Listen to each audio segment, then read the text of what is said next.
Zatiaľ, čo sa svet háda o politických ideológiách, ticho a nenápadne bankrotujeme. Nie finančne, ale biologicky. Správa OSN hovorí jasne.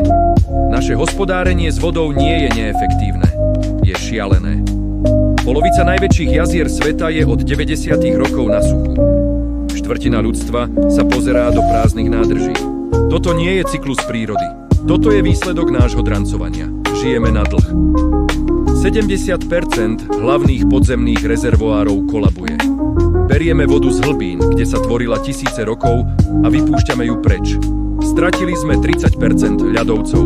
Naše prírodné klimatizácie a zásobárne zamrzajú v minulosti. Čoskoro celé pohoria stratia schopnosť napájať rieky. No čo budeme robiť, keď rieky jednoducho prestanú tiecť do mora? To nie je sci-fi. To sa už deje dnes desiatkam svetových tokov. Zlikvidovali sme 410 miliónov hektárov mokradí.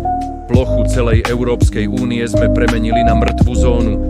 Ročne tým strácame ekosystémové služby za $5 biliónov.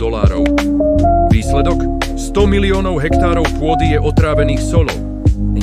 Pôda v mestách klesá o 25 cm ročne, pretože sme z nej vysali život.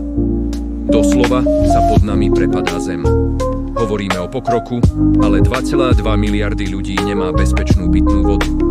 4 miliardy zažívajú krutý nedostatok aspoň mesiac v roku. Polovica svetových potravín sa vyrába v regiónoch, ktoré sú na pokraji vodného zrútenia. Milióny farmárov sa snažia o nemožné. Pestovať jedlo z miznúcej a znečistenej vody. Ak nezmeníme poľnohospodárstvo, vodný bankrot nás pohltí všetkých. Bez výnimky. Skutočným problémom klímy nie sú len emisie CO2, o ktorých dookola počúvame z médií. CO2 je základom fotosyntézy, motora života. Je to plyn, ktorý rastliny premieňajú na energiu a kyslík.